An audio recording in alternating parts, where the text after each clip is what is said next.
Hello, everyone. I'm Amanda Widdowson. I'm the president of the Chartered Institute of Ergonomics and Human Factors. Welcome to tonight's webinar on inclusive design. With me today, I have Dan Jenkins, who's the head of research for human factors and interaction at DCA Design International, and Dr. Eddie Elton, who is the senior lecturer at the School of Architecture and Design at the University of Brighton. The format today is we're going to do 3 presentations. So each of us will do a presentation about 10 minutes long. So that will take about the first half hour. And then we'll take questions. So you'll see in the chat facility on the right of your screen, you're able to enter comments and questions in that field. Bear in mind that they'll be visible to everybody on the webinar. Also the webinar is being recorded as well. So just bear that in mind, and I'll try and take questions at the end of the half hour. So chip in as you go along, put your questions in as you go along, and we'll collate them. And then, as I said, I'll get all of the panel members up and we'll start responding to them after the presentations. So settle in, relax. First of all, I'd like to introduce our first presenter, who's Dan Jenkins. Steve Barraclough is doing a great job behind the scenes and getting the slides up and running. So Steve, could you cue the first set of slides for Dan, please? Dan, go ahead. Thanks, Amanda, and hello, everyone. So inclusive design is a topic that's receiving lots of attention at the moment, which is, of course, fantastic. But it's a term that can mean different things to different people. Over the next 10 minutes, I wanted to explain what I think of as inclusive design. Hopefully, this will spark some interesting discussions around bits you agree with, but also things that you perhaps don't. So while it's a popular term right now, not so long ago, the idea of inclusive design didn't exist in many industries. When it comes to clothing, we're all very familiar with the idea that people are different shapes and sizes. But in many other industries, we often design around a single model of the average man. For a long time, cars were optimized around a 50th percentile male mannequin, a single vision of what a human being is. And it's not just cars. Largely due to efficiency, our world has been designed largely around an average man. Caroline Corrado Perez raises this issue in her recent book. She gives examples of stab vests designed for the male torso, bags of cement or potatoes based on male lifting capabilities, standard bricks based on the size of a male hand, and office temperatures set based on male metabolic rate. But it's not just about size and gender, but also variance in features that may be linked to things like ethnicity. A lot of products are designed around a European face.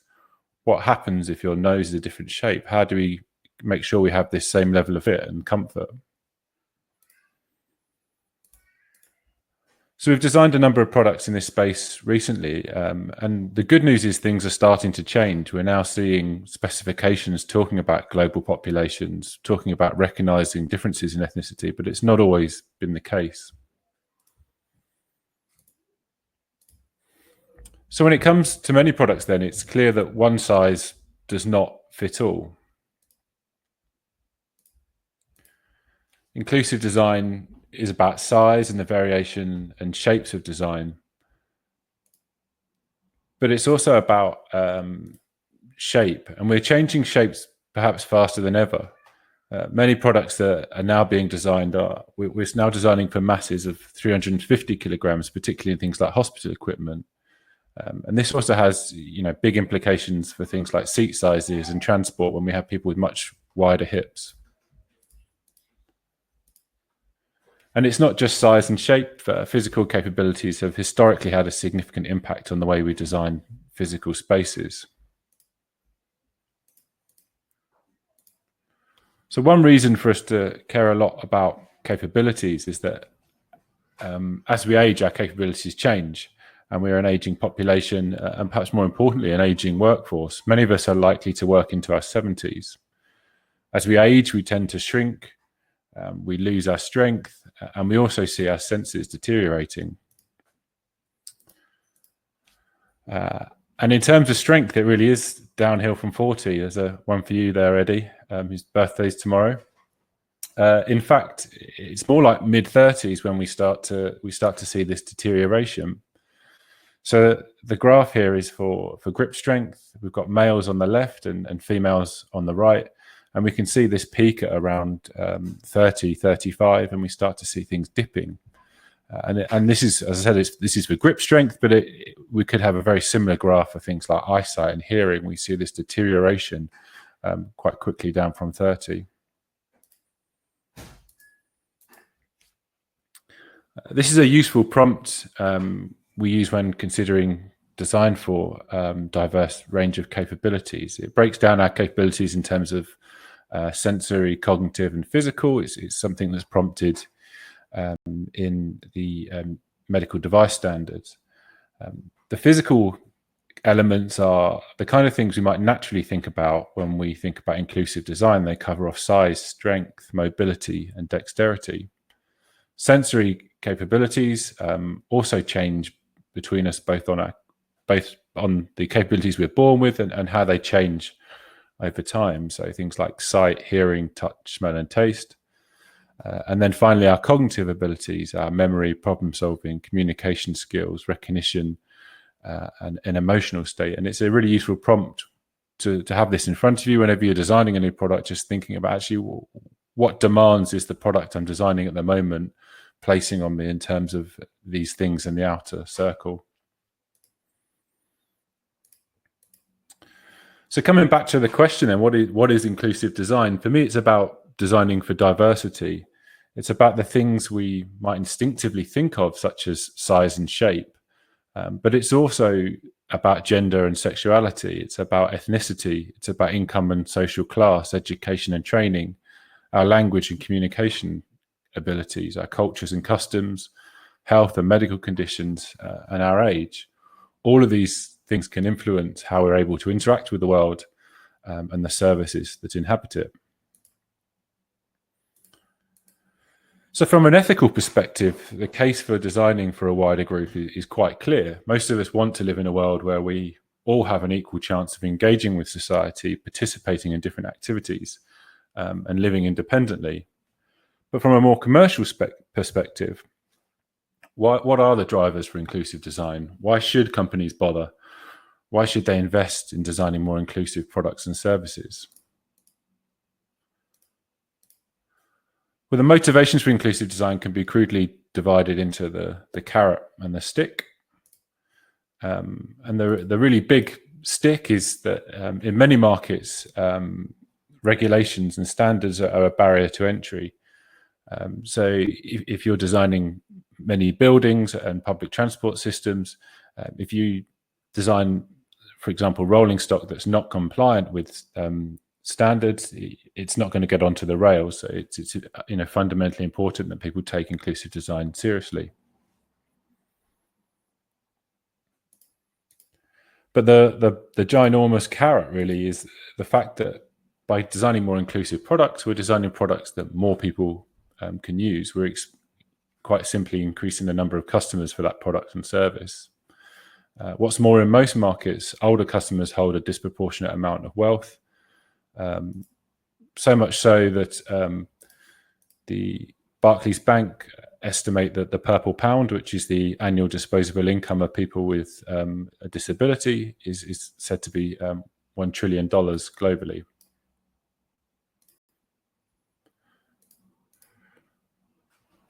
But designing for those with a limited capability can, of course, help everyone out. And no discussion of inclusive design would be complete without a slide with OXO Good Grips on it. So the kitchen tools were born out when a retired kitchenware designer began working with his wife, who had arthritis, to create clay models for kitchen implements with these thick grip handles. And what they found when they were designing these products was that while they were designed for people with limited dexterity, they created just what was simply a better product, a product that everybody liked using, and they've become incredibly successful commercially. So another useful prompt to use when thinking about inclusive design is to start thinking about exclusions, both in terms of who are you designing for with permanent exclusions, who with temporary exclusions, and who with situational exclusions. And what we tend to find is we end up with quite a small pool of people. Often they have a permanent disability, such as having one arm, and we start to see that growing quite considerably when people maybe have a broken arm for a short period of time, and much greater group when we start thinking about situationally. So perhaps somebody carrying a child. And Microsoft have really nice resources, and they talk about these things. So they give that example there that, you know, a permanent disability, a person with one arm is relatively rare, but people with arm injuries is much more frequent, and people conducting another task, such as holding a baby, are incredibly common. So hopefully what I'm showing is that inclusive design is simply good design. But at the same time, good design is more than just inclusive design. And ultimately, design is about balance, and we cannot design for inclusiveness in isolation. If we want products to get to market and to be a commercial success, there are other factors that must be considered too. Sometimes when we improve one element in this wheel, if we improve, say, inclusivity, we start to see maybe the product becomes safer as well. Other times we start to see conflict. We maybe improve the inclusivity, but we may increase the cost, or maybe have an impact on the efficiency, or perhaps the satisfaction. So as human factors people and as designers, we need to understand these relationships, and we need to optimize products and services we're designing for them. After all, we can create the most inclusive product in the world, but if it doesn't tick the other boxes, it won't make it to market. And if it doesn't get to market, it doesn't help anyone at all. So back to you, Amanda. Thank you very much. Thank you, Dan. That's really good. I think that was a really interesting introduction and covered all the different types of diversity and what it really means. Please, everyone, if you want to add questions, add them now, add them as we go through, and we'll actually get to them at the end. So Steve, can I ask you to put up the President's Project presentation, please?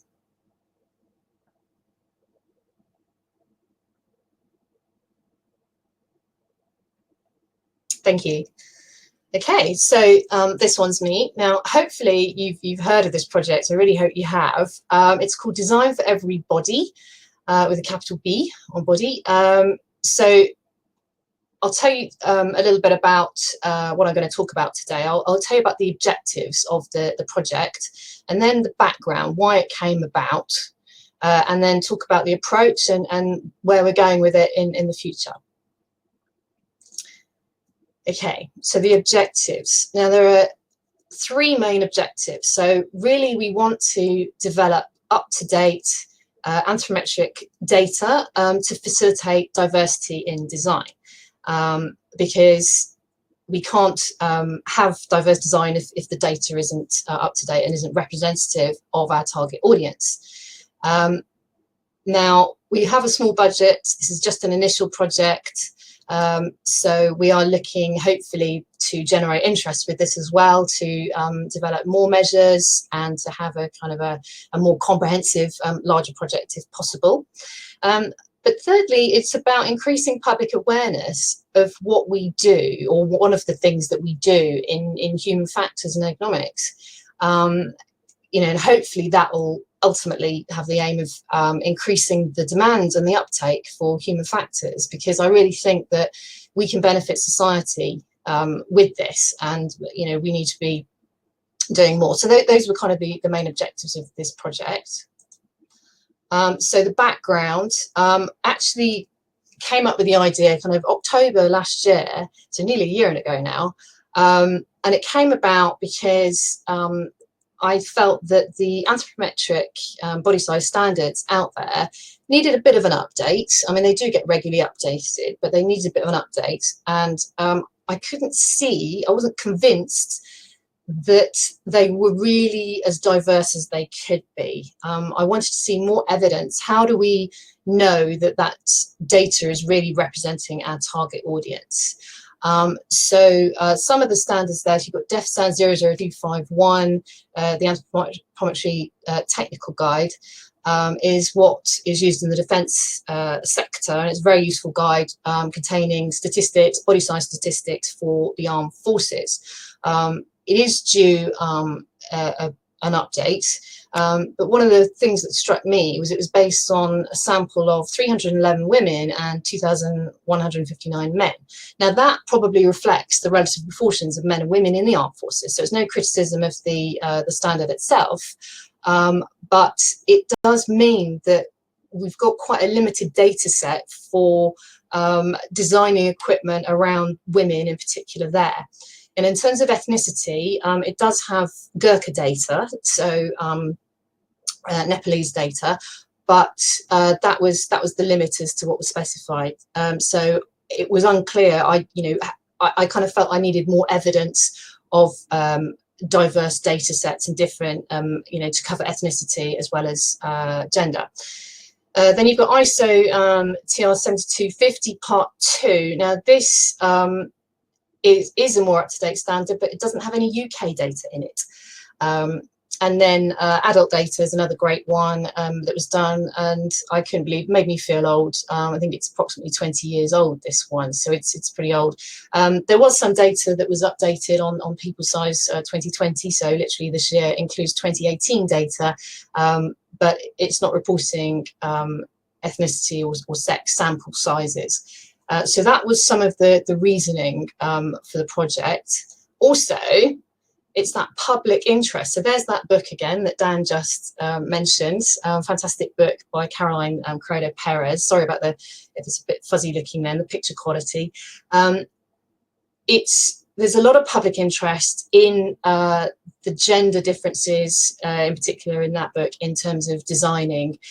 You had the Me Too movement as well, highlighting a lot of issues. That book, for example, talks about, say, phone sizes, phone grip for mobile phones, that as phones are getting bigger, that they are harder for women to sort of reach, or people with smaller hands, I should say, to operate with their thumbs. People are using technology in a different way as well. She also talks about Stavros. She talks about, one of the ones that stuck in my head was the crash test dummy. So there's a lack of she found a lack of standards for women, female mannequins or female crash test dummies for vehicle testing. She did actually find one, but it was designed for a test in the passenger seat, can you believe, which still makes me angry, because actually, a lot of women are very capable drivers, frequent drivers. So and also the mannequin there was essentially a scaled down version of a male mannequin. Now, as we know, women aren't scaled down versions of men, and anthropometry is a lot more complex than that. So that was really interesting. In recent months, of course, there's the news headlines about ill-fitting personal protective equipment, which I saw stories of nurses and healthcare professionals who were suffering from ill-fitting PPE. So this is a really hot topic, and I saw this and I thought, well, human factors professionals can help. This is something where we and the CIHF can help society, and that is our remit, and that is in our gift. So that's the sort of background for the project. Okay, so talking about the approach. Now, we didn't make it too onerous. As I said, it's a small project, and so we picked just 10 measurements. Now, there are potentially lots more anthropometric measurements we could take, but we're starting off just with 10 for this one. So I tried to think of the most kind of commonly used measures, so just run through those ones there. So we've got stature or height. So this would be used a lot if we were looking at designing clearance. How much clearance do we have above your head in say public transport, for example? And similarly, overhead reach would be used for determining handrail height on public transport. That's a very common one. We also measure knee height. It's actually popliteal height, so it's the back of your knee to the floor, and that has relevance for chair design, seat design. Forward reach, we would look at for, ergonomists would use for workstation controls. So can you reach the controls? Can you reach your steering wheel? So that is your kind of forward arm reach. Chest or bust is relevant to the design of stab vests and other personal protective equipment. Seated eye height is another common one that we use to determine what height displays should be at in terms of where you're looking and where your visual viewing angle is and your viewing cone is. Seated shoulder breadth and seated hip breadth, both to do with seat dimensions, and I wanted to get them both in because those two dimensions, in my experience, compete in terms of which is the largest or the limiting factor. So 95th percentile male shoulder breadth, I find, is often, can be quite similar to 95th percentile female seated hip breadth. So that obviously affects how big the seat should be. And I kind of was interested in getting some up-to-date measurements on those that I used a lot in when we're designing trains on public transport. How many seats can you fit in versus, how wide does the seat have to be to accommodate people? And then index fingertip width and thumb tip width, we're gathering those because they're relevant in terms of touchscreen interfaces and mobile phones, for example. Now, what we really wanted to do was the big plan was to have walk-in centres and at all the kind of CIHF events that we have, and also to maybe have a pack that members could and volunteers could set up in their places of work, and then potentially other shopping centres, other big venues with the right permissions, and collect data there, physically collect data from people there. And that's a good way of kind of drawing people in, and it gives you the opportunity to talk about human factors, ergonomics, and what we do. Now, unfortunately, that was postponed because of the pandemic and social distancing restrictions. However, we'd always planned to do the online data collection, and that is live, and that is where you can really help now. So that was launched at the end of April this year, and it's a simple, I think I've got a slide coming up next. There we go. So you can go to the website. Hopefully somebody will put a link up soon. We can certainly put one in the chat shortly. And you've got this guide here, and this tells you all you need to know about how to take the measurements and what the 10 measurements are, and again, what we use them for, and how we might use your data, the data, to sort of make design more inclusive. Now, there's a link here at the bottom of the guide that will take you to this form here. There's also, if you go to the website now and the news items on the CIHF website, there's a direct link to this form as well. So this is where you actually enter your data. So you just take the measurements. We've also done a video recently, which helps demonstrate. We've got a couple of really helpful students who are helping to demonstrate how to take, or one way of how to take some of the measures. So it should all be really clear. So that's live now, so go ahead.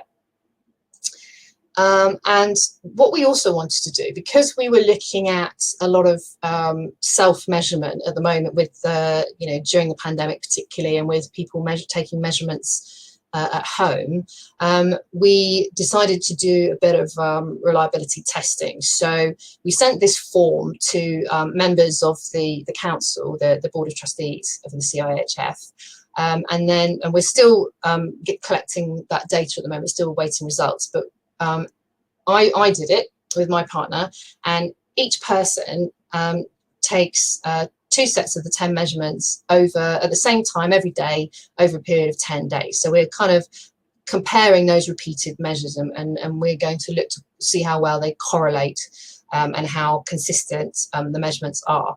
So we've got one set of measures is self-measures, which is not what we advise. This is where you're trying to take all the measurements yourself, but realise some people might be living on their own and wanting to submit data that way.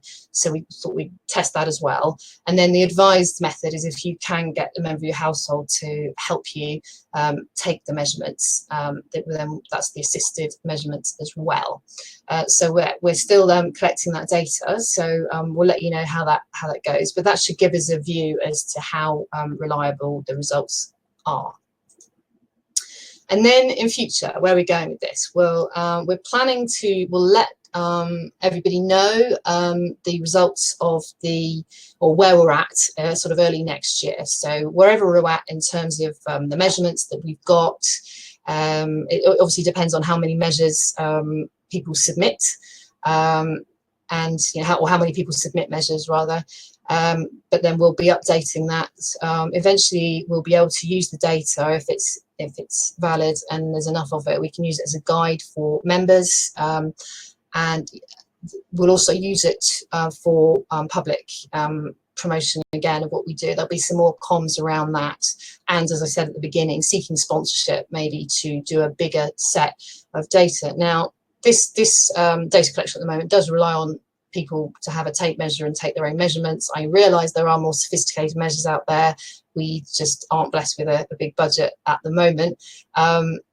So that is something that we could also look at as well. Is there an easier way of data collection? And I'm open to suggestions about that as well.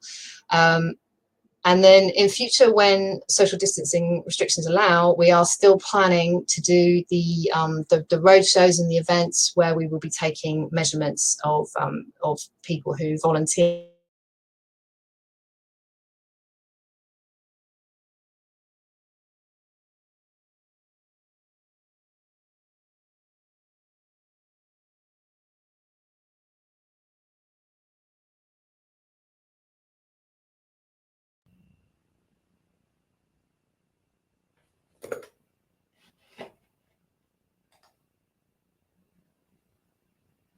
Where's that gone?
Hello everyone, this is Steve. I'm rebooting the room, so you should, the audience should see a new room coming through. Can I just ask the presenters, please? Amanda, can you hear me?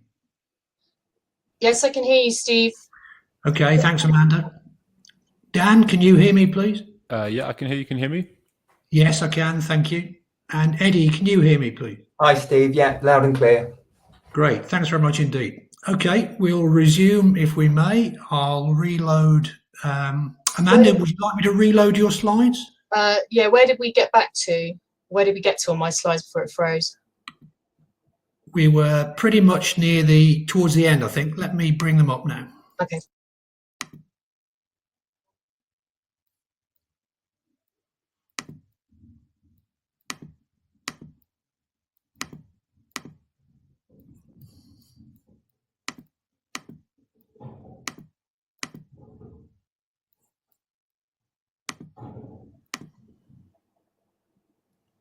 Amanda, I think we're about there. Is that right? Yeah, sorry everyone about that complete screen freeze. That's the beauty of technology. We were doing so well as well. I'm not 100% sure of where we got to. Can I just check in the chat facility? Can everyone hear us okay now?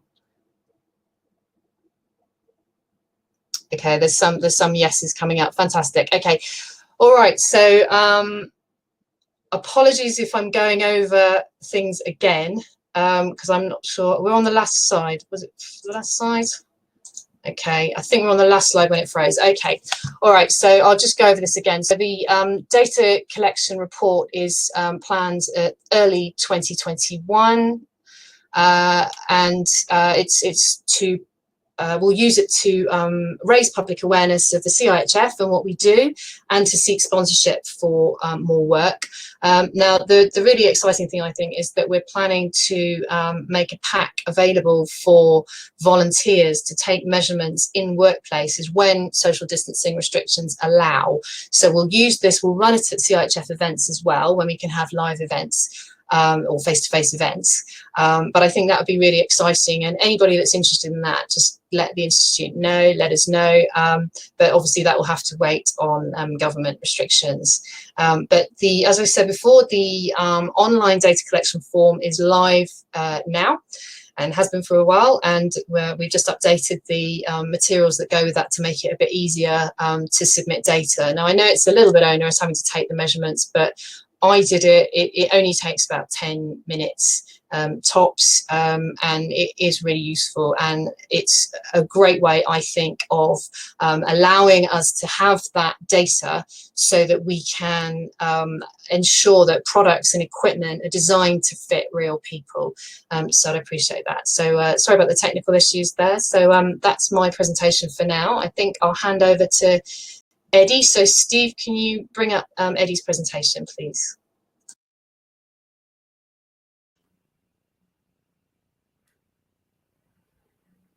Thank you, Steve. Just before I start, very quickly, just say hello to everybody in the chat. Lots of questions coming through, and I'm sure we'll try and get around to answering them over the course of the webinar. Some old colleagues in there as well, so hello to you. Thanks for giving up your evening to listen to us tonight. My name's Eddie Elton. I'm a human-centred design lecturer at the University of Brighton, and I thought it'd only be apt to pop one of our landmarks on the slide, the old burnt-out pier that still stands very proud in the English Channel. But before being a design lecturer at Brighton University, which I have been for the last almost 8 years now, I used to work as a researcher at Loughborough University, and I was there for about 10 years.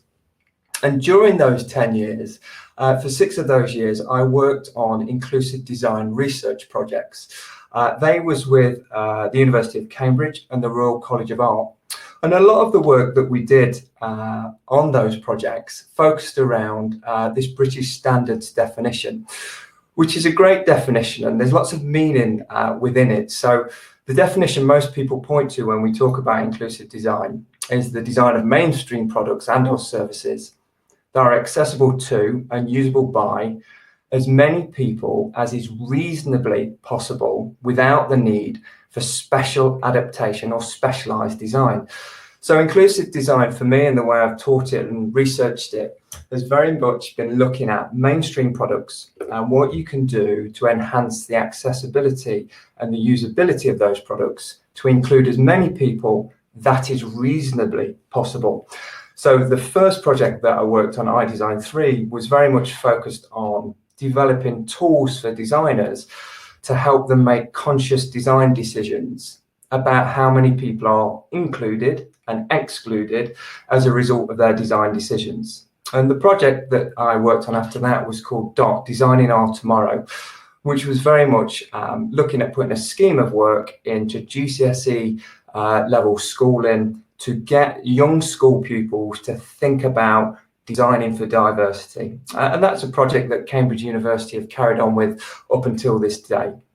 So this was the definition a lot of the work with inclusive design worked within. For me, inclusive design is a human-centered design approach. It's about designing mainstream products that are in line with the reduced capabilities of the aging population. I very much saw when you started to look into inclusive design, the business case was very much one of there's a dramatic increase in the number of older adults within the population as a result of the baby boomer generation coming of age. And with that, there's increased disease. So things like arthritis are more prevalent within society. So failure to design and include older adults or diversity results in people becoming excluded and no longer being able to carry out everyday tasks of independent living. So the premise was to focus on the accessibility and usability characteristics of a design to try and include as many people that is reasonably possible. So between kind of 2000 and 2010, there were some good examples of inclusive design that really focused on taking a mainstream product and making them as accessible and usable as reasonably possible. Now, forgive me if you work in the area of inclusive design, these are probably examples you've seen quite a lot of. But the BT Freestyle phone is kind of one of these business champion products. So they took a mainstream product and they enhanced, as you can see from the image on the slide, they enhanced the size and the contrast of the text on there to make them easier to identify. They also increased the size of the buttons. So in essence, if you take a step back from this sort of product, what they're doing is they're reducing the level of capability required to perform interactions with this product. And naturally, when you do that, you include a greater percentage of the population. So, for example, the level of visual acuity and contrast sensitivity you would need to identify these buttons is much lower than on a typical handheld phone. Equally, the lever tap on the right-hand side, you wouldn't necessarily say screams out, this is an inclusive product. But actually, if you think about it, if you look at the way it's been designed, you can knock that tap up with your wrist and you can knock it left or right with your wrist to get the desired temperature.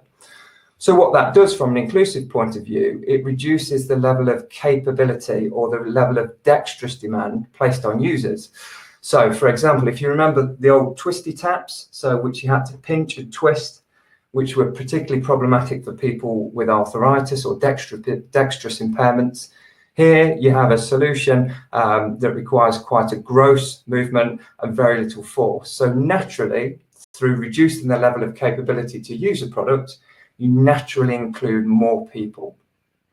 So a lot of the work that I've worked on in the past on inclusive design has very much been focused on understanding people's capabilities, the diversity of capabilities that exist within the population, and how you can reduce the level of capability required to use a product. There's kind of this fantastic resource, if you've not come across it, is the Inclusive Design Toolkit. There's lots of information on there about inclusive design. And this is one of the illustrations that they use to show how capability is mapped across the population. And it's related back to kind of inclusive design. And it works on the understanding that from an inclusive design point of view, what you're trying to do is take a mainstream product and include as many people that is reasonably possible up that pyramid. So it's stretching the envelope of your design as far as is reasonably possible. And I guess the example of the BT Freestyle phone is a good example and business case of how that's been achieved with a mainstream product. Now, having worked in design as a design lecturer since 2013, we've kind of seen the explosion of human-centered design approaches, but badged under different names. So UX design, which we all know is hugely popular. I mean, the demand for jobs at the minute is far outweighing the supply of people that can take them up. You've got the UX lean approach, you've got design thinking, you've got design sprints, you've got service design. All of these approaches kind of stem from a human-centered design approach. When you review these approaches and you start to break down what the goal of these approaches are, you kind of look at the success criteria or the user success criteria. And it's very much focused on creating products that foster positive experiences. And then when you take a moment to break that down, you look at creating products that are useful, usable, meaningful, and desirable. So just quickly to talk you through this slide. So useful then, so it's able to be used for practical purposes. Usable, I'm sure you're all familiar with, something that's efficient, effective, and satisfying to use. This has kind of crept in over the years, creating meaningful services, meaningful experiences for people. So enabling valuable and worthwhile interactions for the user. And desirability as well, things that evoke positive emotions and appreciation. And in design, that can be achieved through kind of how something feels, how something sounds, but most predominantly, it's how something visually appears, because often vision is our kind of most dominant sense. So when you think about success criteria for mainstream products, there's kind of these 4 areas that you're looking to achieve. So useful, usable, meaningful, and desirable. So kind of as I think through kind of the evolution of inclusive design and perhaps where we were when I started doing the research in 2006, where we are now in terms of design processes and the uptake of design thinking and design approaches by business, to me, the concept of inclusion or designing for diversity is therefore something that needs to be considered across all of the product principles. So usefulness, usability, meaningfulness, and desirability. My opinion is it's not just something that you think about from a usability perspective. Whilst that lends itself very much to a human factors approach, you see some really good design innovations that may not be necessarily that usable, but they're very inclusive from a desirability or a meaningfulness point of view. And in order to qualify that, I'd just like to talk you through a couple of examples. So the first one of my favorite innovations at the moment, it's a shame it's not here in Brighton, but Starbucks have opened a pickup only store in Manhattan. And it works by you placing a mobile order and then simply turning up and collecting your coffee. So they've created a more useful and practical service for users through unbundling all of the necessary but undesirable steps. So you might be sat there thinking, well, this is a nice innovation, but how is this inclusive? So they've enhanced the efficiency of the service. They've saved people time. So it's more practical for people to use who are time poor. Equally, it saves everybody time. It suits the needs of kind of the time poor generation that exists now. So from a pragmatic point of view, it suits the conditions that really exist in society at this moment in time. But equally, if you start to think about diversity that exists within the population, so people that suffer from claustrophobia, no need to have to go into a store and wait in a queue. People that have social anxiety or don't like face-to-face communication can now go and pick their coffee up. Or people that might have Parkinson's disease, or people that are very self-conscious no longer have to go and wait in a queue within a coffee shop. So I think this is a fantastic innovation that we wouldn't necessarily hail as a good piece of inclusive design, but I think the very nature of this sort of product does consider diversity.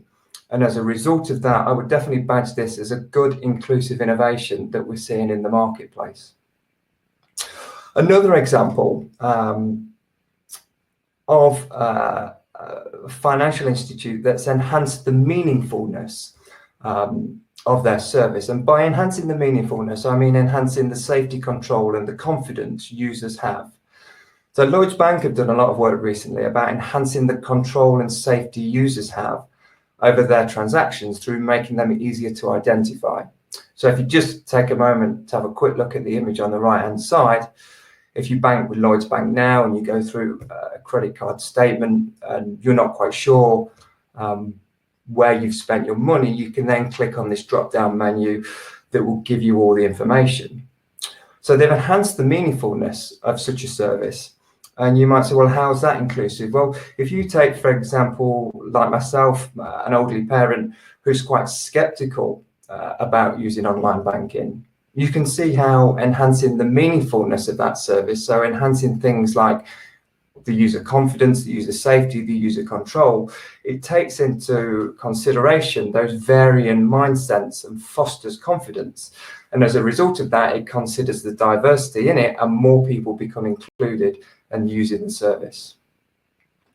Now, this is often kind of something I always rub up against with inclusive design. And there's a principle when we're designing or when I'm lecturing with students, we're very often, when we're developing products, we're often looking at enhancing the product to its optimum solution. And that's often, and Dan touched on this, it's often a balance between its usefulness, usability, meaningfulness, and desirability.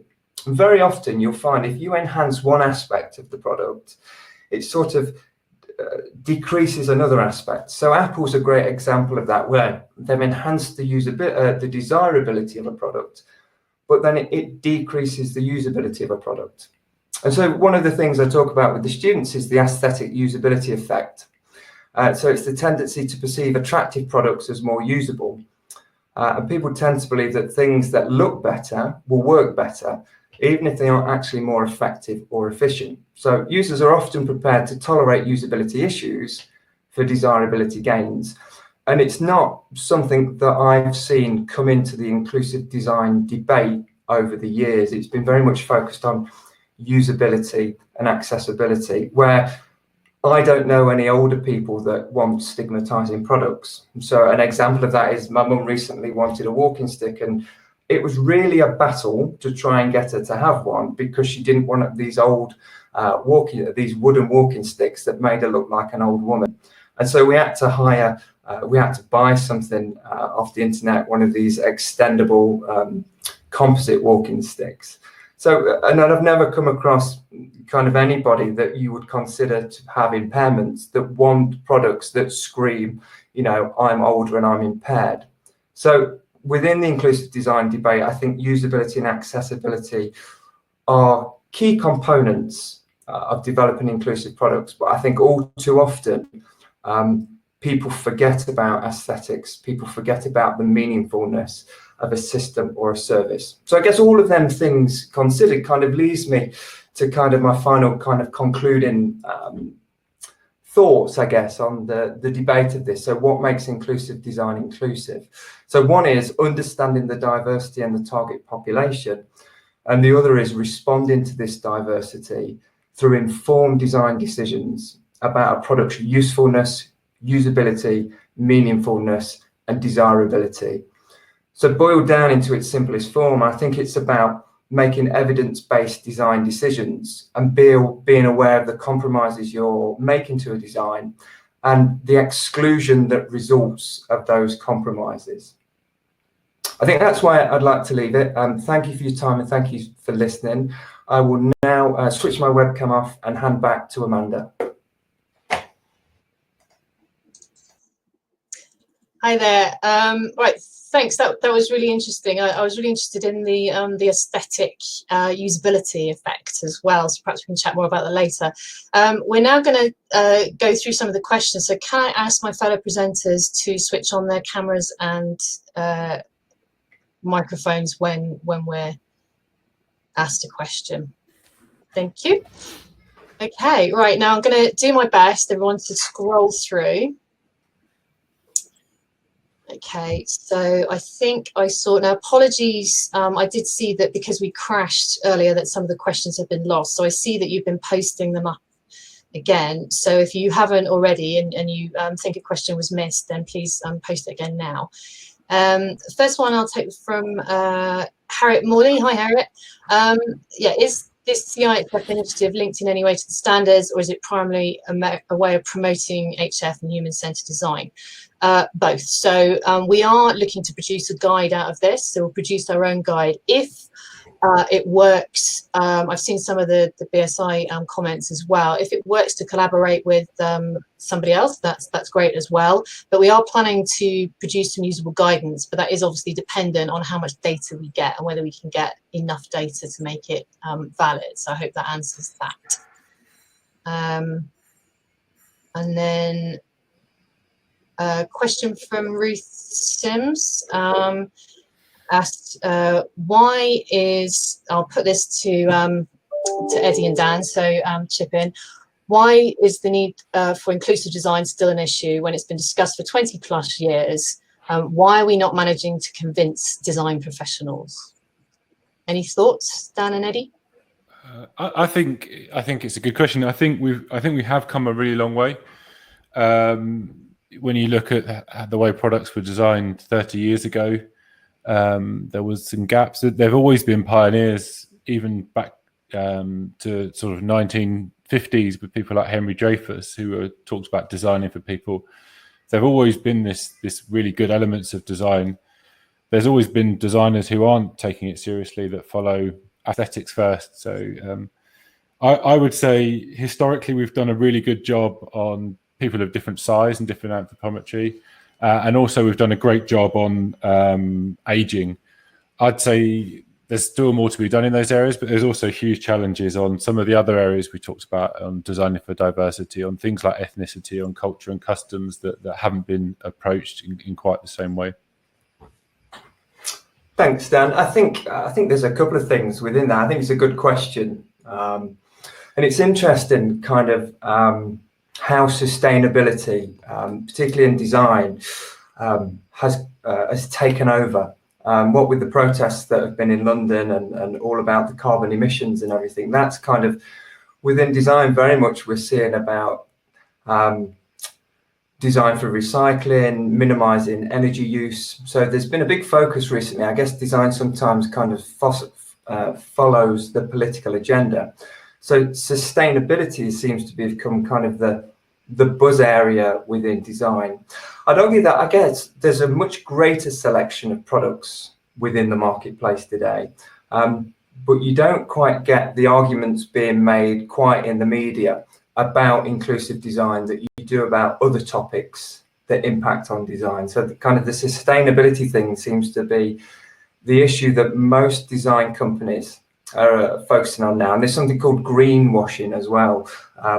And somebody, I can't remember who it is, talked about the OXO Good Grips peeler. So you enhance the grip of the peeler, but actually the vegetable is still very slippy to grip. And it's a bit like that you see in sustainable design, greenwashing. They make a green cup, but actually in order to produce the green cup, the carbon emissions are almost double. So it's having a bigger impact down the line. So I think we've come a long way. I think there's a good variability of products within the marketplace.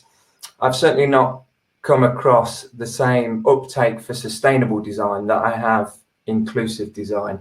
And maybe that's the case, more kind of pragmatic tool sets for designers, design companies. It could be the case. All right, thanks both. Yeah, I think it's driven by, as you've said, what is the public interest, what are the hot topics at the time. So, you know, we can just do our best to keep promoting it, because what we're doing is ultimately helping society. That's the aim. Okay, so I'll take another question. Colette Nicole, we seem to so often be chatting to a converted audience. How do we get to all the others? Again, that's probably a question about promotion, isn't it, outside our own discipline, and maybe events and interactive events that appeal to everyone, for human factors professionals. It's that balance between, obviously we are a professional body and we work for our members, very much so, and we also want to help our members to make human factors ergonomics a household name, and inclusive design very much part of that. Any other comments from Dan already? I'd say hello to Colette. Colette is in fact the person that got me into inclusive design. 14 years ago, she was the project manager on an inclusive design project or two that I worked on. So it's nice to have her involved tonight. I think from my experience is what I've seen teaching a group of 20-year-olds who are interested in going out and having a good time and being the next Johnny Ive about inclusive design. It's kind of an eye-opening experience because they all start off with these preconceived ideas about designing for diversity and designing for an older population. Taking them through that design processes and getting them to gain empathy and getting them to realise kind of their stereotypical views aren't correct, getting them to realise that, there are cool, sexy solutions that exist for the older population and diversity, not just kind of accessible aids, is a great way to kind of shift mindsets. So one of the things has always been, as opposed to going in kind of people that are qualified and working in certain areas, is to kind of educate the next generation of designers. So their mindset when they're approaching design challenges is one of designing for diversity from the onset and gaining empathy. Because I think design practice has very much changed from very much an engineering design approach to design that we used to see when I was at university at the late 90s. Now very much young designers are focused on gauging empathy and creating human-centered solutions. So I think we're getting there. I think we're reliant upon kind of schools and universities to start to build it within the education system as a core component of design. But Dan may have a different view. I mean, Dan deals with kind of commercial clients more so I don't know what his experiences are. Yeah, I'd say we're in an exciting time, I think, for design. We're seeing more and more really large organizations putting chief design officers or different job titles that are linked closely to design on their boards. So design itself is getting a better seat at the decision-making table. That's quite exciting, and I think we can kind of follow that trend as more designers are having more say in companies about what's going on. There's a natural flow through for inclusive design. Things like design thinking, as Eddie mentioned before, are also gaining traction within a lot of large organizations. People see design as a way to solve much bigger problems, and that's opening their eyes to design, which can then in turn open their eyes to inclusive design and the more things like designing for diversity.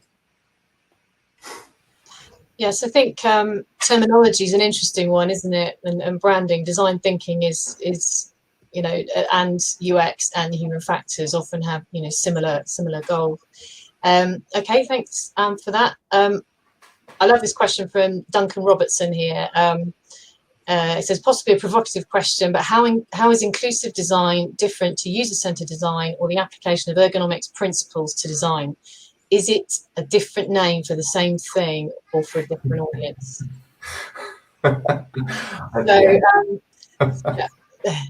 Eddie, you're laughing there. Do you want to take that one first? It's interesting because, when I look at design approaches and I see the boom of UX design and lean approaches and design thinking and inclusive design, I guess it all does come back to kind of a good, sound, human-centered design approach, gaining empathy, understanding your users, and developing products in line with those users. So I think, there is a lot of truth in that. I mean, you have to sift through a lot of literature and a lot of definitions. You often come across people that want to be the next kind of Don Norman or Jakob Nelson. They want to coin a phrase and be the champion of that phrase and kind of push a new approach to design forward. But I think across the design spectrum and all of these approaches, including inclusive design, I think, Dave or Duncan's right, it does come back to a good, sound, human-centered design approach. I quite like the term inclusive design because to me it's also something that's quite nice in terms of it's a little bit more inclusive in terms of making other people think that it's their responsibility as well. Something like human-centered design, people tend to think maybe that's the job of the ergonomist to come in and think about this, but I like the idea that inclusive design is opening up to the designers and saying, actually, this isn't just the job of the human factors person or the ergonomist. This is the job of everybody in the design process to think about designing for diversity, to start questioning, actually, is this product we're designing really as good as it could be? that's a really good point. Inclusive in terms of the design team as well. Yeah. So yeah, no, I think that's really brilliant. Yeah, I think it's what the question comes from, the very nature of human factors ergonomics is inclusive design. That's what we do. We design to fit everybody. I mean, that's why I thought the President's Project could, we could help. This is an area where we could help society. But I also like the maybe terminology and branding can get in the way sometimes, and maybe it's nice to have different terms that different people will relate to and understand in different ways. The important thing is, we get the job done, I think. Okay, so next question, Dave Pierce, general question about inclusive design. How should designers navigate the potentially conflicting demands for commercial efficiency, i.e. one size fits all, and the spectrum of diversity in your user population? Any thoughts? Yeah, one size fits all is always a controversial statement, but you kind of see designs in the mainstream that have to do that. And very often, I know I've done a lecture in anthropometry looking at chair design. So, where do you make the compromises and who does it impact upon least? So I think there is always the need, I guess, if you want to optimally fit people, there's the need from a physical point of view for adjustability within that. But that's not always the case, or there's a need for a range or a portfolio of products. So very often when we worked on the iDesign project, there was talk about helping companies develop a portfolio of products to meet the diversity within the population. I guess if that's not practical or cost effective, I guess is the business case. I guess, again, it comes back to making these evidence-based decisions, and you kind of don't want to be making any design decisions that are going to impact people negatively. So, for example, you make a chair seat too high and people can't put their feet on the floor, it cuts the circulation off to the feet. So it'd be much better to have a lower seat where taller people can stretch their feet out. So I think good design obviously is always a compromise, but I think it's about knowing what those compromises are, particularly when you're looking at one size fits all. Again, I know Dan's got some experience in this in kind of train design, so I don't know what your experiences were like with it, Dan. I think I'd echo what you're saying as well, Eddie. I think it's about transparent understanding of who you're excluding, and then communicating that up and down the stakeholder chain, really. So there are times when products are going to exclude people, but we shouldn't be going into that blind. We should be waving a flag and saying, this product will exclude these people. This is the potential impact for the business. This is the business case impact. This is the impact on a personal level. And sometimes those decisions will have to be made because that's the reality of business and getting a product to market. But it's our job as human factors people and designers to communicate that so it's completely transparent. And then that decision can be made with everybody's eyes open. And at least that's getting us further down the line rather than just going in with blinkers on and thinking we're going to do a good job with this. I think that's great. I think it kind of forces the decision by being open about it. You're forcing designers and companies to make that decision and actively look at, what's the cost benefits of this and what are the moral, ethical implications of it as well. Yeah, that's great. I hope that answers the question. Right, Stephanie Agnon, should we consider reviewing the definition of inclusive design? If so, please contact us at BSI. That is fantastic offer, Stephanie. Now, Eddie, you're the one that actually presented the design, I believe, in your presentation. Yes, that's right. Yeah, no, I think the inclusive design definition used kind of in I think it's the 2005 standard was entirely appropriate for where we were in relation to the maturity of design, the uptake of design. I think design's evolved significantly at a rapid pace. I mean, there's lots of papers that talk about the business benefits of adopting a design culture. And, there's been an explosion of crowd-funded products that are coming onto the marketplace, an explosion of design approaches. So I think there's perhaps a need, my personal point of view is based on the evolution of design in its approaches and the various outputs. 3D printing has revolutionized kind of what people can create and bring to the marketplace. And we're seeing those sorts of technologies more commonplace now as well. You know, you hear companies adopting a UX lean approach for an MVP, minimal viable product, and putting it out, testing it, revising it, putting it out again. So with these changes that are happening in manufacturing technologies, with these changes that are happening in design approaches, I think there is scope. I think there is scope to bring the inclusive design standard or definition at least a little more in line with kind of where design practice, human-centered design practice sits today. Okay, I don't think I can really add to that. I think that's great. And done now. Okay. Next question, Anna Maria Grosso. Hi, all my. How do you know when you've gone far enough in inclusive design, and thus when to stop? Taking the example of the Good Grips peeler, I think that was Dan presented that. Is the issue not more the potentially slippery and awkwardly shaped food item, and so the peeler is not fully addressing the biggest inclusive design issue in this scenario? So how do you know when you've gone far enough in inclusive design? Dan, do you want to go first on that one? Sure, yeah, it's a good question. It's a really good question. I think it really comes down to good design, and really taking a step back with any design brief you get. So if you get a design brief that says design me the next potato peeler, you spend some time watching people peel potatoes, and you actually question the brief. You question every brief you get, and you say, actually, well, maybe we don't need a new potato peeler. Maybe we need a potato holding device, for example. So I think the first step of any design, this is even taking inclusive design out of the question, should be always question your brief.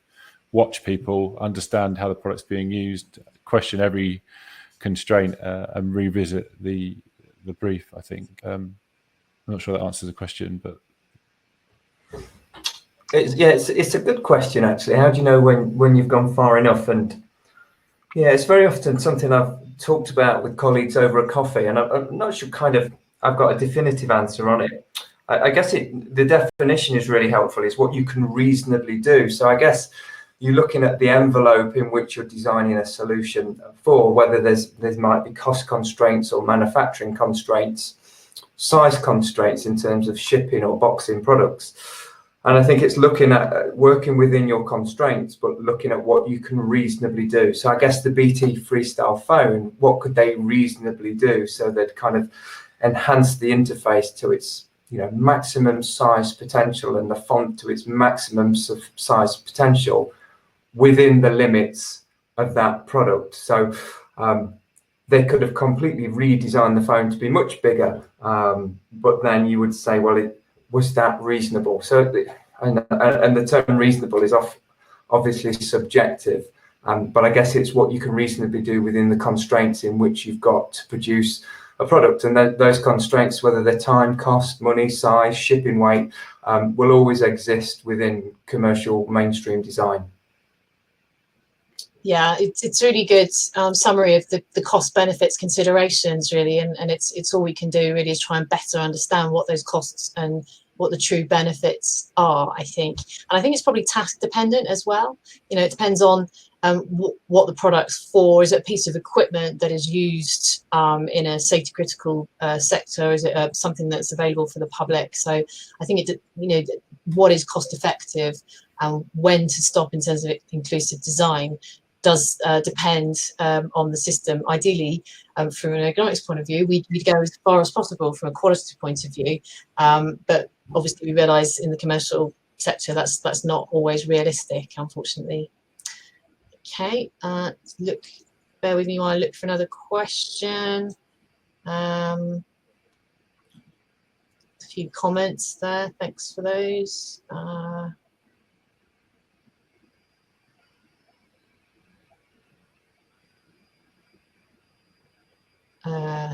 Harriet's asking a general question again about which tools and methods people find help the designers and engineers understand the target audience and ensure that their needs are incorporated into the system.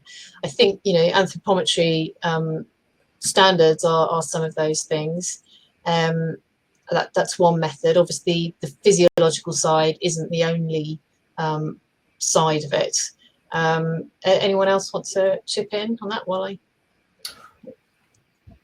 Yeah, I mean, there's a myriad of tools and methods. I mean, one of the things we've often found useful with designers from a cost-effective point of view is empathy maps. So that they're like kind of personas, but I guess less robustly developed, so they can be developed quite quickly and easily.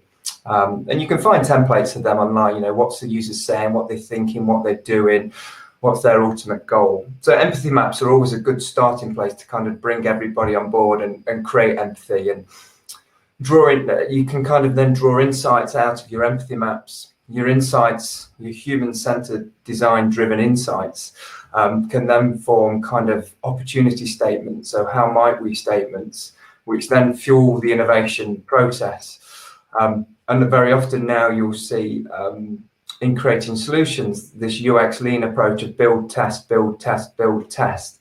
So in that creative phase now, in order to get to the right solution, there's a change in emphasis of kind of building and testing with users throughout that process, and understanding what works and what doesn't. And then kind of if you kind of, as you come to a point with a solution that you're happy with, you can then start to kind of, what I found is then kind of embody that solution. So add concrete form to it. So that's where perhaps your anthropometrics come in, design for error, looking at affordances, metaphorical affordances, and those sorts of things. So there are tools and techniques you can embed throughout the design process that are efficient and cost effective in order to create empathic solutions that do consider the diversity of needs within the population. Thanks. I noticed Harriet's also put up some examples herself, which is great. So anything else to add, Dan? Or? No, it's just one of the most useful prompts I find is just that circle I showed, where you have your kind of physical, your sensory and cognitive capabilities, and then you basically just walk through using the product, a basic task model, and just say what demands is this product placing on the user in terms of their sensory, so their sight, their hearing, their touch, their smell, their taste, maybe their physical in terms of, you know, what happens if you have any limitation in terms of mobility, strength, flexibility, dexterity. And then at a cognitive level, what limitations in terms of memory, the emotional state, the recognition, the communication, for example. Yeah, that's really useful. And of course, because the slides will be recorded, people can go back and check that out as well if they need to. Another question here from Conor O'Neill. What's the trajectory for inclusive design with respect to societal pressures, in particular sustainable design and designing for a circular economy?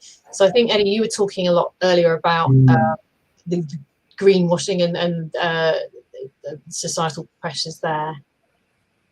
Yeah, it's something, you know, we've certainly seen over the last couple of years with our student projects and outside companies wanting to come in and students to do design work. It's the hot topic at this moment in time. So devising and developing sustainable solutions for the circular economy, or products that already used materials, or products that can be deconstructed and reconstructed, is kind of the hot topic within design at this moment in time. It's certainly taken precedence over most other approaches, or at least that's what, you know, the conversation we're having at Brighton. You know, I'm not speaking for everybody, but you do see a lot of commercial organisations as well at this moment in time shouting about their sustainable credentials and not their inclusive elements to their design. Yeah, I know. Go on, Dan. Like I said, I think there's something we saw a little bit of backlash against, you know, plastic straws were seen as the spawn of the devil for a long time, and we there were some interesting pieces that people were writing at similar times about actually what we need to be careful a little bit about inclusive design, because things like plastic drinking straws are quite important for a lot of people to be able to drink there. You know, if they have quite common things like Parkinson's and they find it difficult to hold a cup steady and to drink out of it, you know, plastic straws are quite important for those people. So we do need to be a little bit careful when we jump on bandwagons. I'm not saying that design for Sustainability is a bandwagon, but some of the elements that spun out of that, such as like banning all forms of plastic, we need to be really careful about, and we need to take a very considered steps when we think about what this means for design for inclusion. I think it's like everything, because we talked about with design. I think design for inclusion and more environmentally friendly design can move in completely harmony, but there will be points of conflict, and we need to manage those conflicts very carefully. Yeah, I noticed actually Ruth Sims has a similar comment about, or question about, is there scope for including inclusivity alongside sustainability? Buy one item that you can use for longer due to more inclusive design. And I think that's great. It kind of really goes along with what you were saying about, you know, how can we marry the two together, that they do go in harmony. If you are designing something to be inclusive, then ultimately the more people that it fits, the more sustainable it is, the more, you know, and the more usable it is. So so win-win. So I think that's. I think on my last slide, the green one, there's a link to a paper on inclusive design, and it talks about good inclusive design is about people, planet, and profit, and it gives definitions about that. So kind of widening the scope of inclusivity. So that's. I just had a quick look to see. I'll have a look if I can find the paper while we're on the webinar. I will post it in the chat for people to have a read of. But that was kind of considering in the broader context as opposed to just accessibility and usability. So if I find it, I will post it for everybody. Great. Okay. One here from Sadie Dainton. There's a real gap in applying ergonomics into core standards, such as developing test methods for face coverings. Do you need to get into the system earlier in the process, so earlier in the system design process? I think that means absolutely always trying to do that. That's the battle we face, I think, sometimes in human factors, and it's we could, I think integrating into other standards is a fantastic way of getting our message across. There's a human in every system, so yeah, they should be in test standards, and we need to try and do what we can to do that. Anyone else have any more comments on that? Yeah, there's stuff that's already done. I think it becomes when efficacy becomes an issue. So I've done some work in the past on PPE design, and when you start seeing products like powered respirators, there are lots of standards related to ingress with different people. So it is in some test standards, but as always, I think we can probably do better and be very more explicit about inclusivity as well. Okay. Another one from Anna Maria Grosso here. What are your thoughts on the approach to design for the extreme users? I've seen this approach used for inclusive design, but have not been able to implement it myself. Well, in terms of anthropometry, that's how, if you got body size data, for example, just looking at the physiological side for a minute, then we will, by definition, human factors ergonomics professionals, we will design for the limiting user. So we'll design for the smallest and the largest in any population. So and getting that range. I think there can be difficulties in understanding or how many people are really missing off the end of those extremes. Have we got the data right at the moment to capture the extremes in different body size dimensions, for example? I'm not convinced that we have at the moment, because people change over time and things need to be updated.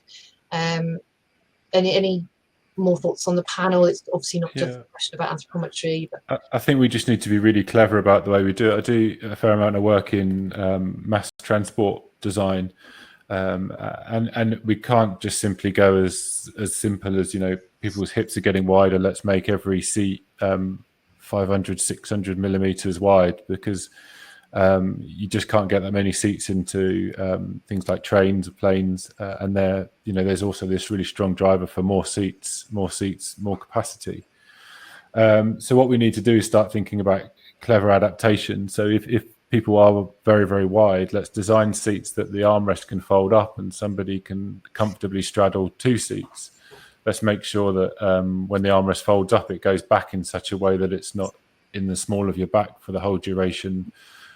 So firstly, the armrest needs to move, and it needs to move in a way that somebody can straddle a seat, and let's make seats more comfortable to sit across to for people who need to. So you know, we can be careful about the way we do things without having to be as simplistic as let's make all the seats really, really wide. Yeah, I think that's a good point, Dan. I think clever, non-stigmatizing solutions is the way to do it. And, you know, I think creativity, you know, the approaches you talked about, plays a key part, I think, in including those extremes. You know, if we take kind of the linear approach, like you talked about, just make everything bigger, we end up in a bad scenario for people. But you can see how there's room for innovation in terms of how you go about including those extremes in a non-stigmatizing way. So that's a nice example to hear about. Yeah, it's a really good example. How can we use more innovation to fit more people, where we don't want to design something that's just for a limited set of extreme users, but we are, by definition, if we can capture the largest range, then we're going to suit most people, and we can adapt different products, equipment according to the specific target audience that we're looking at as well, I think. So it's about understanding your target audience. Just seeing if there's any more questions on here. There's a few comments. That's great. Yes, correct, Nicole, again, adaptability is important. You can't design for absolutely everyone. We wish. Okay. Feel free to keep tipping in more questions. I've got question again for the panel that sort of stemmed, I think, from a lot of the discussions. Ultimately, what is the right balance, do we think, between usability, accessibility, desirability? I noted in Eddie's presentation use of the term aesthetic usability effect, and I think that's really interesting in terms of, say, for example, I remember when showing my age again, but when smartphones started to be introduced, where you had soft key buttons on the phone, everyone thought it's fantastic. They're really, usability was a term that was used, but I was at the time missing my hard keys in terms of the kind of the haptic feedback and the kind of the ease of pressing the buttons and not pressing two things at the same time. But yet that was considered to be really interesting or really popular and really usable even. So I really kind of can relate to that kind of aesthetic usability part. So how do we marry up the balance of usability, accessibility, desirability? I wish I had the magic answer. That would make my life so much easier as a lecturer, to put some percentages on things. And I think it's a good question.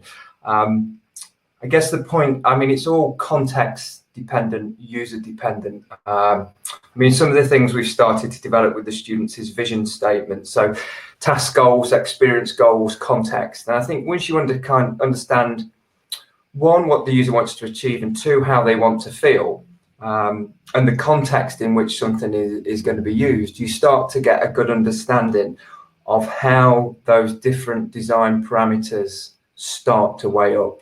You know, if it's something in the social context where people are very social aware, then you kind of desirability, aesthetics is going to play a key role. If it's a simple problem, you know, a gardening task or something like that, you know that kind of usability and accessibility are the key things to kind of help people. So it's a tricky one. I think that if I was talking to students or giving a lecture on this, I'd say all four things need to be considered. But in terms of optimization, you need to achieve them at differing degrees. But in order to understand, you know, do you compromise the usability and enhance the desirability here? You know, have a think about the context, have a think about your users, and don't just think about them from a mechanistic point of view in terms of, you know, what can they physically, cognitively, and sensory do. It's kind of, you know, how do they want to feel? What are their ambitions? What are their goals? What are their desires? And how does this product fit within that? That helps you to kind of weigh up those design principles and think about what you want to optimize and what you want to compromise. Yeah, I agree with Eddie, and I think Eddie was talking about stigma as well, and I think stigma is a really interesting concept. And I think there's no point creating products. We can create the best, most inclusive product, but if nobody wants to use it because it carries a heavy stigma, or the adherence of that product becomes much lower, then it's not doing such a great job. So it's difficult. It's always about balance, but finding that sweet spot is where good designers come in, but also good design practices such as talking to users, engaging with users all through the design process, so you can find that sweet spot. Because like Eddie says, it's not a simple percentage. It's something you need to find for each product, for each context, and it's not something you can find by locking yourself away in a room. You need to spend time talking to users to understand where that exact line sits. Absolutely, I agree. It's definitely to do with the task and the context dependent. And I think if you were designing something for a safety critical sector, for example, if you're designing, say, a signalling control panel in rail, or an armoured vehicle in the defence forces, or something where, you know, safety is really important and efficiency is really important, then those things might become bigger drivers than the aesthetics. Obviously, I think people do in all areas expect a certain degree of things to look nice and things to look like other products they see on the market. So it's important to get that right too. But I think the balance probably depends on that task and how important is it. A product designer might be more interested in the desirability aspects because of the commercial connotations. In other fields, we'd be more interested in the safety and efficiency aspects as well. Some more questions have popped up now, so thanks for your answers. Connor O'Neill, in the panel's opinion, who's doing inclusive design well? Which companies? That's a tricky question to answer. They could all do better. They could all try harder. I think I can answer that diplomatically without naming any particular one. I think I see a lot of companies trying to do that, trying to be more inclusive, and that's to be commended. I think what's interesting, Connor, and what's not obvious is my father had Parkinson's disease for 26, 27 years. And as Dan spoke about, like, the plastic straws for my father was a lifesaver, but you couldn't take him to a coffee shop and put a plastic straw in his drink, or he wouldn't want to be seen drinking out the straw. So one of the things, and it's not an obvious kind of answer, but some of the products that are doing inclusive design really well are sports brands. So the Camel drinks bottle, for example, that you have to bite and then suck to get the fluid out of, was fantastic from an inclusive point of view for my father. So not only is his hand shaking with Parkinson's disease, but his mouth is shaking, but he could actually get a drink because he could bite onto this thing and suck it. And as a result of that, he's walking around with his sports bottle, non-stigmatizing product, able to get a drink in public. And it met his kind of usability, it met his reduced capability needs. And so often one of the things I've always been interested in is, products for sports people, people that jog and run and jolting around all over the place whilst trying to manipulate products, or whilst they're on bikes or whilst they're swimming. And sometimes solutions offered in these fields actually do take account of reduced capability of people, and actually they work really well as inclusive solutions. You have to kind of hunt them out, but in terms of something that's pragmatic and desirable, I've often found kind of sports products work really well in that area. Dan, I don't know about you, you've obviously had lots of contact with different brands and companies doing various kind of approaches to design. No, I agree that I mean, it's also, you talked about the walking sticks earlier with your mother, I think, and I think, again, it's the hiking sticks. So going back to the sports brands are the ones you often see people using now, because again, there's less of that stigma. The other one that was really interesting when I worked in the car industry for a while, and what's really useful with a lot of cars for getting older people in and out of cars is to have a higher seat height. So you have a car that sits higher off the ground, and you raise the seat height, which means you're able to swing your legs out and stand up. As soon as your knees are higher than your hips, it becomes incredibly hard to get out of a car. So old people really struggle with low sports cars. So a lot of car companies developed sort of SUV type cars, but they're designed primarily for older people, so older people can get in and out of them. But it's kind of the worst thing you can do is to market a car and say, here's this great car for old people. So what you always end up seeing is the marketing's always two handsome young people in their 20s, 30s putting surfboards on the roof on this car. But then every time you see the car on the street, it's old people driving it, and they're driving it because it's really easy to get in and out of. So again, it's this thing about perception. You have to kind of maybe market these products as being for sporty people, for youth, but really they have these kind of hidden benefits that are great for other people. Okay, I'm conscious we are at time now. However, we've got a little bit of time to take a couple more questions, and the chat facility will be open for a little while. So we're slightly overrunning. So if I just pick up these questions and finish off. Want to hear about Anna Maria again. Do we think the current pandemic will push inclusive design and accessibility? I think that perhaps the greater use of tools such as this, webinar tools, video conferencing tools, and remote working that has been that's seen an increase because of the pandemic, that might have that's going to probably generate more interest in the design of those sorts of tools. So the usability and the accessibility of those tools perhaps will come into question, yes, because of those sorts of that increased interest. And how can we communicate remotely, and what are the accessibility issues with that? Yeah, it's definitely. I hope it does. That'd be great. I think even before the pandemic, we were already seeing healthcare systems reaching crisis point because we're an aging population. We're seeing people with more and more complicated healthcare issues. There's simply not enough healthcare professionals to treat people, and there's not enough hospital beds. So we need to get more healthcare into people's homes. So we need to develop more therapies that allow people to deliver the drugs themselves and to manage their conditions on their own in their homes.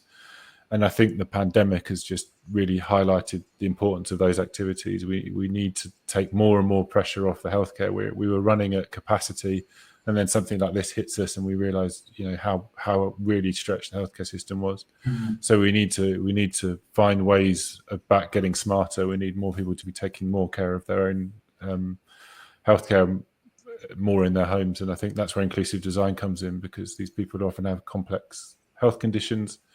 How do we design products that allow them to manage those? Yeah, absolutely. Let's hope so. Okay, Zoe Jarvis, when creating specifications for a product before design has started, what would be the best practice approach to include inclusive design principles in them, particularly when it's a product used by a wide population of people and access to information of extreme users is limited or difficult to get access to? Yeah, I mean, it's a good point. If you have a broad range of users, then you'll have a lot of people and a lot of extremes, and it's quite hard to get that kind of one-size-fits-all approach. But I think I like what Dan was saying earlier about the innovative solutions as well, for can we adapt equipment and products so that you fit different extremes and as well as averages, if you like, in population. In terms of the specifications themselves, well, any comments from the team, the panel? How do we get, what's the best approach for including inclusive design principles into specifications when you're creating specs? I'd always start with a legacy or competitor product, so the product that's come before, or if it's very rare that we have truly revolutionary products. There's usually something else that we're replacing. So I'd start with either that legacy product from the company or a competitor product. And then I'd probably start with that wheel again, and I'd say, how well is this product performing in terms of a broad range of sensory, cognitive, and physical capabilities. And I'd be looking for the weaknesses there and saying, actually, are these weaknesses a commercial potential area for opportunity? So we can say, actually, this product is doing really bad at a cognitive level. How can we make a product that's much easier to use, much simpler, much cleaner to use, kind of thing? And that it's sometimes a great opportunity to create new ideas to come up by using these as a prompt for how we could make the product better. Okay. All right. I think I'll draw that to a close. I'd just like to thank both of my panelists and all of the people that asked questions for an interesting debate. I'd like to hand back to Steve Barraclough now, please.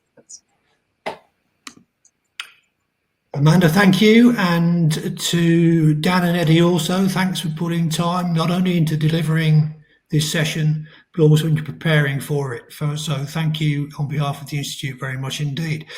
Again, technical gremlins meant that our platform was unable to keep up with the pace of our panel. We hope that didn't interrupt or indeed spoil your enjoyment of what was certainly a very informative and interesting session. Okay, if you've enjoyed our time tonight, please let your friends and colleagues know and direct them towards the Institute's website, where there are many more things of interest hoving into view in the future. We look forward to seeing you on future presentations. And finally, and again, happy birthday to Eddie. Happy birthday. Thank you to our panel.